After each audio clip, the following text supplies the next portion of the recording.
नमस्कार. ज्ञानपीठ विजेते विख्यात मराठी साहित्यिक स खांडेकर यांच्या स्मृतिदिनानिमित्त सादर करत आहोत विशेष रूपक खांडेकर एक स्मरण यात्रा. लेखिका श्रीलेखा गोहड. निवेदन दीपक किंजवडेकर आणि श्रीलेखा गोहड. ऐकूया रूपक खांडेकर एक स्मरण यात्रा.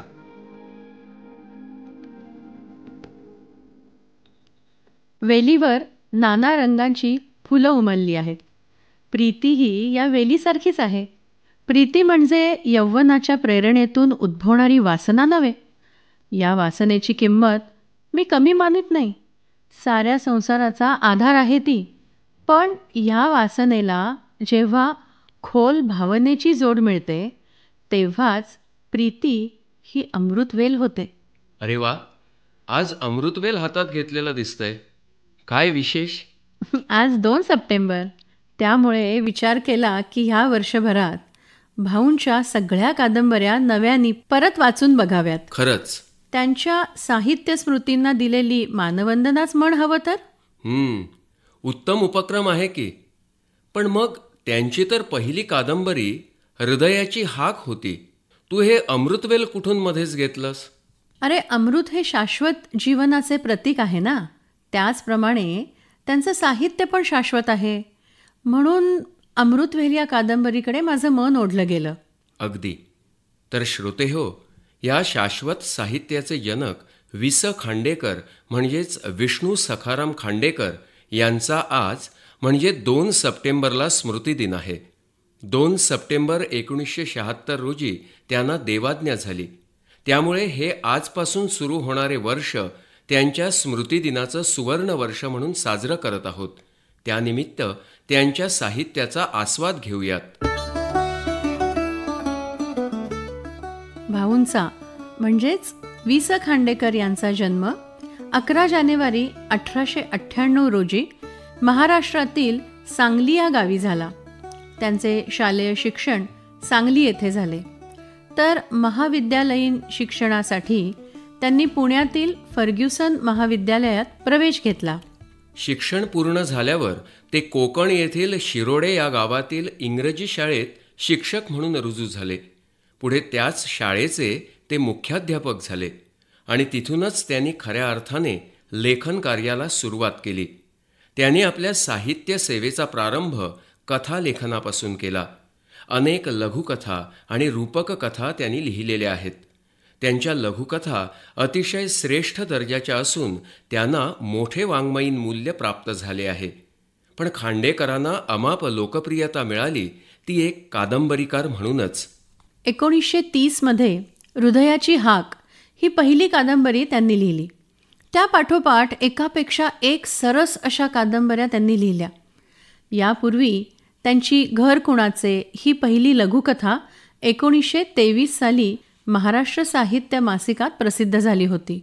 1929 या वर्षी नवमल्लिका हा त्यांचा पहिला कथासंग्रह प्रकाशित झाला होता आणि 1936 रोजी वायुलहरी हा त्यांचा पहिला लघुनिबंध संग्रह प्रकाशित झाला. त्यांच्या अनेक कादंबऱ्यांची विविध भाषांमध्ये भाषांतरे झाली आहेत. स्वैर कल्पनाविलास, उपमा उत्प्रेक्षा इत्यादी अलंकारांचं प्राचुर्य, कोटिबाज भाषा, माधुर्य, मानवतावादी भूमिका ही त्यांच्या लेखनाची प्रमुख वैशिष्ट्ये होत. खरंच अलंकारिक लेखनाबद्दल त्यांची विशेष ख्याती आहे. त्यांची अलंकारिक भाषा लक्षात घेता त्यांच्या कादंबऱ्यातील निरनिराळ्या पात्रांच्या मुखातून स्वतः तेच बोलत आहेत असे वाटते. आणि दीपक, खांडेकरांनी लिहिलेले लघुनिबंधही बरेच लोकप्रिय झाले आहेत. खरं म्हणजे मराठी लघुनिबंधाचा जनक कोण असा एक वाद साहित्याच्या क्षेत्रात असून त्या संदर्भात नासी फडके यांच्या जोडीने स खांडेकर यांचेही नाव घेतले जाते. गोव्यातील एक निवृत्त प्राध्यापिका डॉक्टर आशा मणगुतकर या स खांडेकर यांच्या साहित्याच्या वैशिष्ट्यांबद्दल सांगताना म्हणतात, कथा आणि कादंबरी या साहित्य प्रकारात विविध विषयांवर आणि विपुल लेखन करणारे साहित्यिक म्हणून आपण स खांडेकर यांना ओळखतो. 1930 मध्ये त्यांची पहिली कादंबरी हृदयाची हाक प्रसिद्ध झाली. त्यानंतर कांचनमृग, उल्का, दोन ध्रुव, पांढरे ढग, क्रौंचवत, दोन मने, हिरवा चाफा अशा अनेक कादंबऱ्यातून मध्यम वर्गाचे विषय घेऊन वाचकांना ते रिझवत राहिले आणि विचार करायलाही त्यांनी वाचकांना भाग पाडले. मध्यमवर्गीयांच्या संघर्षमय जीवनाबरोबरच त्यांनी जपलेल्या आदर्शांचे चित्रण आपल्या कादंबऱ्यातून, कथातून, निबंधातून ते करत राहिले. आपल्या साऱ्या लिखाणातून त्यांनी ध्येयवादी व्यक्तिरेखांची निर्मिती केली. जीवनासाठी कला हा त्यांच्या लिखाणामागचा सिद्धांत होता. जोपर्यंत समाजमन सुधारत नाही तोपर्यंत समाज सुधारत नाही, हे त्यांचं वाक्य मला अजूनही नेहमी आजूबाजूची परिस्थिती पाहिली की आठवते. त्यांच्या लिखाणात चिंतनशीलता आहे. त्यांच्या अनेक कादंबऱ्यांचे विषय सामाजिक विषमता हेच आहेत. त्यासंबंधीचे अनेक विचार त्यांच्या पात्रांच्या तोंडून ते वदवतात. उदाहरणच द्यायचे झाल्यास त्यांचे हे उद्गार पहा. विषमतेचे मूळ पैशात, स्वार्थाचे मूळ पैशात, जगातल्या साऱ्या दुःखाचे मूळ मुठभर लोकांच्या हातात साठलेल्या पैशात आहे.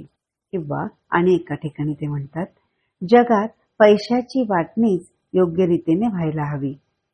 एवढेच नव्हे तर आणखी एका पात्राच्या तोंडून त्यांचे उद्गार असे आहेत. एका समाजाचे दोन विचित्र भाग आहेत. त्यातल्या एका भागाची चैन दुसऱ्या भागाच्या कष्टावर उभारलेली आहे. खांडेकरांनी छाया, ज्वाला, देवता, अमृत, माझं बाळ इत्यादी पटकथा लिहिलेल्या आहेत. याशिवाय समीक्षक म्हणूनही त्यांची ख्याती होती. अशा रीतीने वी.स. खांडेकर यांनी विविध प्रकारे मराठी भाषेची सेवा केली आहे आणि त्यायोगे त्यांनी मराठी साहित्यात मोलाची भर घातली आहे. अगदी. खांडेकर हे जीवनवादी साहित्यिक म्हणून ओळखले जातात. माणसाचं सर्वात जास्त प्रेम जगण्यावर असतं असंही ते म्हणतात. जीवनासाठी कला हा साहित्यातील पक्ष त्यांनी उचलून धरला होता. हो ना. त्यांच्या सामाजिक कादंबऱ्यातून सर्वसामान्यांच्या सुखदुःखांना त्यांनी वाचा फोडली आहे. त्यातून त्यांच्या ध्येयवादी वृत्तीचे दर्शन आपल्याला घडते. मानवी जीवनाविषयी अपार प्रेम आणि मानवतावादी दृष्टिकोन हा त्यांच्या स्वभाव वैशिष्ट्यांचं प्रतिबिंब त्यांच्या साहित्यात पण उमटलेलं दिसून येतं. मानवी मनाचा वेध घेणारी आणि जीवनाचा अर्थ समजावत असताना आपल्याला अंतर्मुख होऊन विचार करायला लावणारी ही जी अमृतवेल कादंबरी वाचते आहेस त्याबद्दल थोडक्यात काहीतरी सांग ना. अमृतवेल ही कादंबरी 1967 साली प्रकाशित झाली. 150 पानांची छोटेखानी कादंबरी. पण दीपक, खरं सांगू, आजही वाचायला घेतली ना तरी अरे वाचताना त्यामध्ये आपण हरवून जातो बघ. हो. मानवी मन किती विचित्र आहे आणि त्याच्या छटा किती विविध आहेत हे ही कादंबरी वाचत असताना सारखं आपल्याला जाणवत राहतं. मानवी मन हे एकाच वेळी वर्तमान, भूत आणि भविष्यकाळ असं फिरत असतं. पण त्याला कधीच भूतकाळाच्या आठवणींनी जखडून ठेवता येत नाही. ते नेहमी झेपावत असतं भविष्यातील स्वप्नांकडे. आणि हे करत असताना ते वर्तमान काळात समोर आलेल्या परिस्थितीचा, प्रसंगांचा आपल्या सोयीने चांगला वाईट अर्थ पण लावत असतं. माणसाच्या आयुष्यात काही प्रसंग अगदी विचित्र असतात. अशा वेळी आपलं मन अगदी जवळच्या माणसाशी सुद्धा बोलायला धजावत नाही आणि काही वेळेला हेच मन अनोळखी व्यक्तींकडे सुद्धा ओढलं जातं. बरोबर. तू म्हणतोस ना, अगदी तसंच वाटतं बघ. म्हणजे मानवी मनाचा अचूक वेध घेणारीच ही कादंबरी आहे अमृतवेल. खरंच. गोव्यातील एक साहित्यिक श्री रघुपती भट खांडेकरांबद्दल आपले विचार व्यक्त करताना म्हणतात, वि.स. खांडेकरांना आम्ही भाऊसाहेब म्हणत असो. ते शाहूपुरीत राहत. त्यांची पुस्तकं आम्ही शाळेत असताना वाचली होती. ययाती या कादंबरीनं आमच्या एकूण पिढीला भारावून टाकलं होतं. ययातीचा इतका खोल विचार खुद्द ययातीनं सुद्धा केला नसेल. त्यानंतर अमृतवेल वाचली आणि त्या अमृतवेलमध्ये नंदा नावाची जी कॅरेक्टर होती त्या कॅरेक्टरनंही आम्हाला रंगवून ठेवलं होतं. अशी कुणी नंदा आम्हाला भेटेल का असं वाटायचं. नंदा ही व्यक्तिरेखा आमच्या मनाला रंगवून टाकण्यासारखी होती. ही नंदा कोण, कशी विचार करायची, कशी आपल्याला समजून घ्यायची, असंच आपल्याला कुणीतरी भेटावं असं वाटायचं. भाऊसाहेब कोल्हापुरात राहत, पण त्यांना भेटायचा योग कधी आला नाही आणि त्यांना भेटणं तसं सोपंही नव्हतं. कारण आमचं लहान वय आणि भाऊसाहेब वयस्कर झालेले आणि भाऊसाहेब आपल्या लेखनामध्ये दंग असत. त्यांचे ललित निबंध आम्ही वाचू, छोटे छोटे निबंध, छोट्या छोट्या कथा, खलील जिब्रानच्या कथेप्रमाणे त्यातनं काहीतरी संदेश आम्हाला मिळे. त्यांच्या मृत्यूनंतर त्यांचं जे अप्रकाशित वाङ्मय जे प्रसिद्ध झालेलं आहे, अप्रकाशित वाङ्मय खांडेकरांचं, त्यातही खांडेकरांचा असा सूक्ष्म विचार दिसून येतो. पुढच्या पिढीला असं वाटायचं की खांडेकर हे खूपच स्वप्नात रंगणारे आणि ध्येयवादी, विचारवादी असे आहेतच. पण तसं नव्हतं. खांडेकर हे सहानुभूती बाळगणारे, एकूण मनुष्य जातीबद्दल सहानुभूती असणारे, माणसांबद्दल सहानुभूती असणारे, कुणी मुळात वाईट नसतो, त्याच्यामध्ये काहीतरी घडतं आणि तो वाईट होतो असं त्यांना वाटे. आणि तसंच चित्रण त्याच्या कादंबऱ्यामध्ये. धन्यवाद सर रघुपती भट.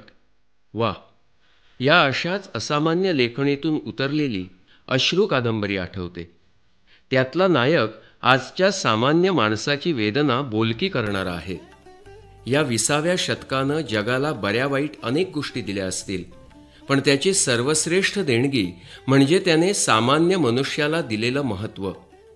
आपण ज्याला जीवन म्हणतो त्यामध्ये खरं तर अधिक सहभाग असतो याच असामान्य असलेल्या सामान्य माणसाचा.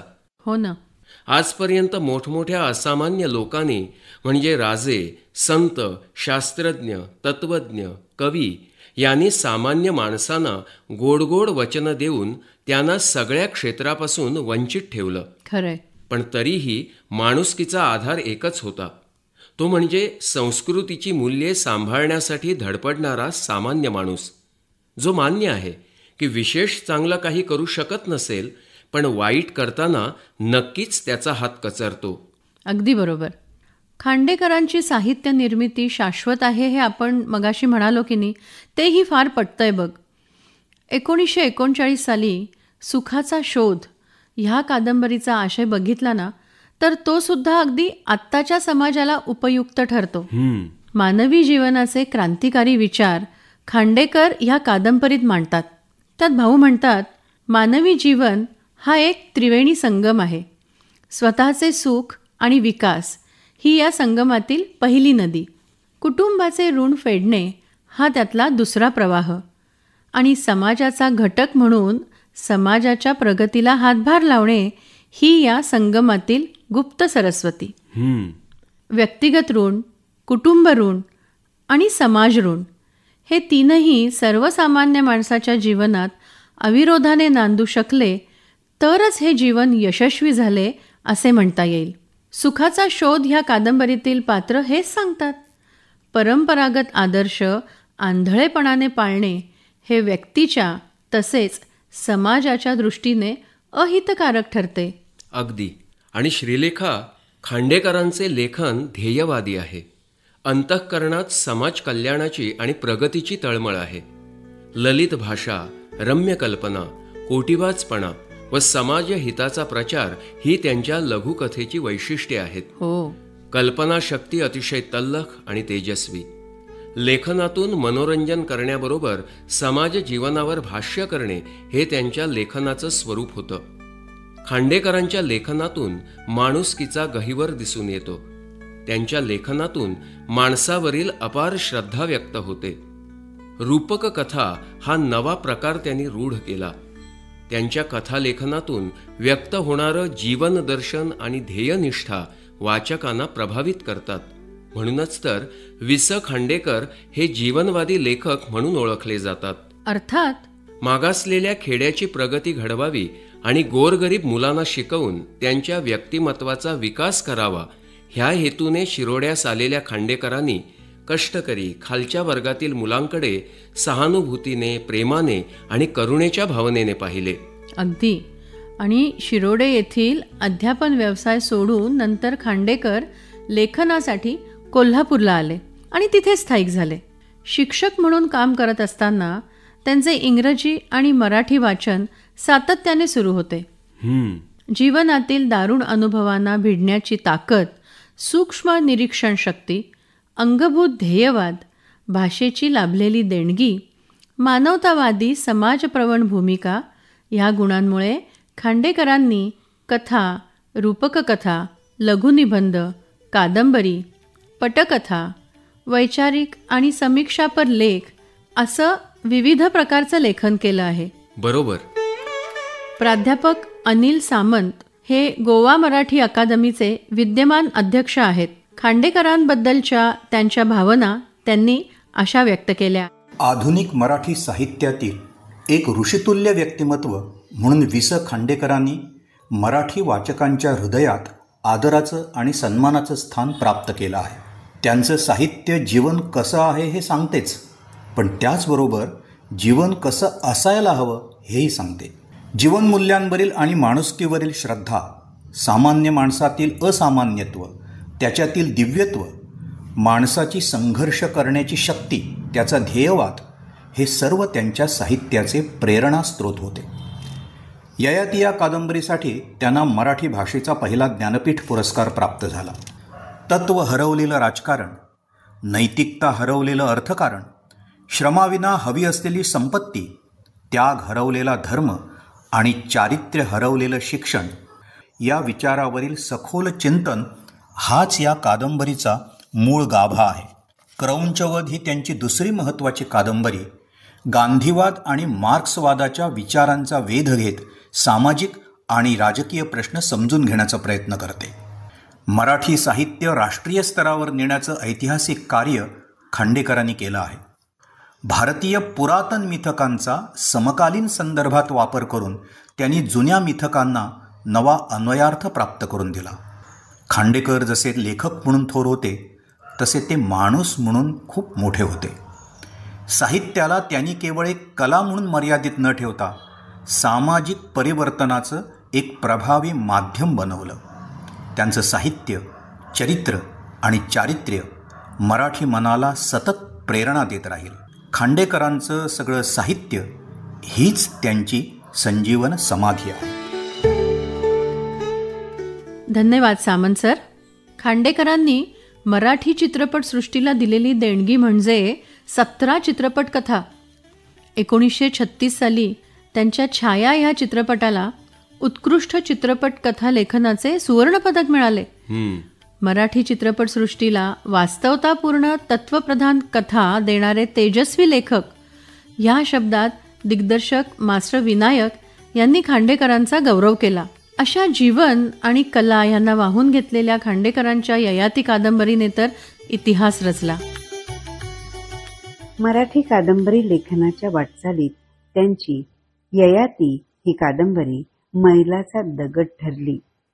हे सारे त्यांचे विचार त्यांच्या लिखाणातून जेव्हा वाचायला मिळतात तेव्हा खांडेकर म्हणजे एक संवेदनशील लेखक, आदर्श स्वप्ननगरीचे संवाहक आणि आपल्या अतिशय कोमल मनाप्रमाणे आपल्या भाषेला सजवून त्यातून आदर्श विचारांची मोती वाचकांना ओंजळी भरभरून देणारा एक तन मन धनाने समाजासाठी लेखणी झिजवणारा साहित्यिक असे म्हटल्यास अतिशयोक्ती होऊ नये.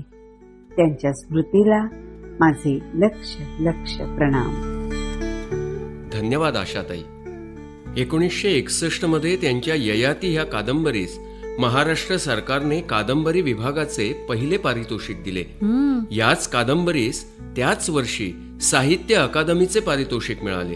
हो ना. आणि 1941 मध्ये सोलापूर येथे झालेल्या महाराष्ट्र साहित्य संमेलनाच्या रौप्य महोत्सवी अधिवेशनाचं अध्यक्षपद खांडेकरांनी भूषवलं. 1957 साली मराठी नाट्य संमेलनाचं अध्यक्षपद त्यांना मिळालं. आणि 1968 मध्ये तेव्हा तर भारत सरकारने भाऊंना पद्मभूषण हा किताब दिला. 1970 मध्ये त्यांना साहित्य अकादमीचे फेलो नेमण्यात आले. आणि दीपक साहित्य क्षेत्रातील सर्वोच्च प्रतिष्ठेचा असलेला ज्ञानपीठ पुरस्कार त्यांच्या ययाती कादंबरीला मिळाला. मराठी साहित्याला ज्ञानपीठ पुरस्कार मिळवून देणारे खांडेकर पहिलेच. बरोबर. सखोल अभ्यासपूर्ण निर्मिती असलेल्या ययाती कादंबरीने वि स खांडेकर यांना अजरामर केले. अशा ग्रंथराज ययातीबद्दल तुला काय वाटतं? श्रीलेखा ही कादंबरी अतिशय प्रसिद्ध आणि लोकप्रिय आहेच. त्यात नव्यानं मी काही सांगावं असं नाही.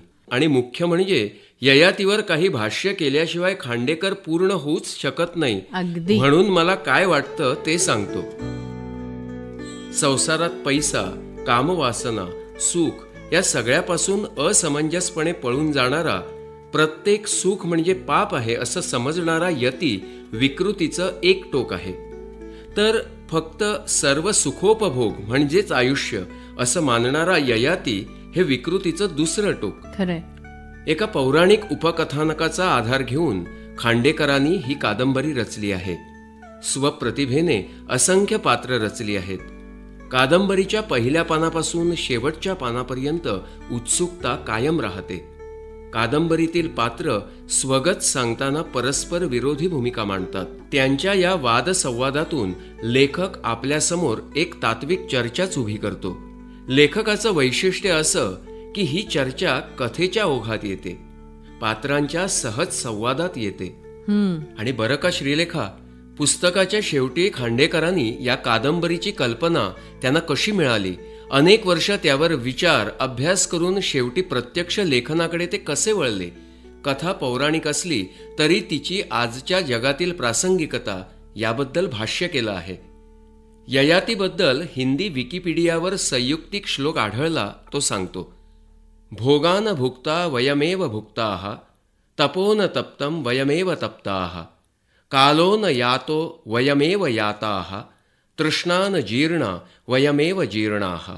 वा, अरे दीपक, किती सुंदर विश्लेषण होतं हे. अख्खी ययाती कादंबरी आली डोळ्यासमोर. अर्थात खांडेकरांनी किती बहुविध लेखन केले होते याची कल्पना त्यांच्या साहित्यावर झालेल्या समीक्षात्मक आणि वैचारिक लेखनावरून दिसून येते. त्यांच्या वाङ्मयाची चिकित्सा करणारे अनेक ग्रंथ आणि प्रबंध प्रकाशित झाले आहेत. प्रकृती साथ देत नसूनही खांडेकरांनी दीर्घकाळ बहुआयामी लेखन केले. राष्ट्रीय पातळीवरील या मानवतावादी लेखकाचा प्रभाव नंतरच्या मराठी साहित्यावर अप्रत्यक्षपणे पडत राहिला. महायुद्धोत्तर काळात कलावाद, जीवनवाद ह्या प्रणाली बाजूला पडल्या. साहित्यातील वास्तववादाचे स्वरूप बदलले. बरोबर. श्रोतेहो, खांडेकरांच्या काळातील आदर्शवादी मूल्ये उरली नसली तरी जीवनातील वास्तवाचा वेध घेण्याची लेखकाची प्रवृत्ती वाढली. अशा तऱ्हेने खांडेकरांच्या साहित्याचा अनुबंध पुढील साहित्यात राखला गेला. वि स खांडेकरांचे मराठी साहित्याला मिळालेले हे मौलिक योगदानच म्हणावे लागेल. अगदी बरोबर.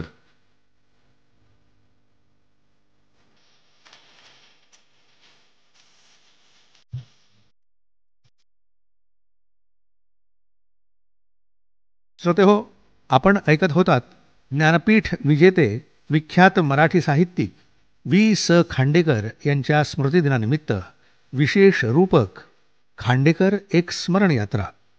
लेखन श्रीलेखा गोहड, निवेदन दीपक किंजवडेकर आणि श्रीलेखा गोहड, निर्मिती सहाय्य डॉक्टर साईज देशपांडे यांचं आणि निर्मिती दामोदर आटलेकर यांची होती. खांडेकर एक स्मरण यात्रा ही प्रस्तुती होती आकाशवाणी पणजी केंद्राची.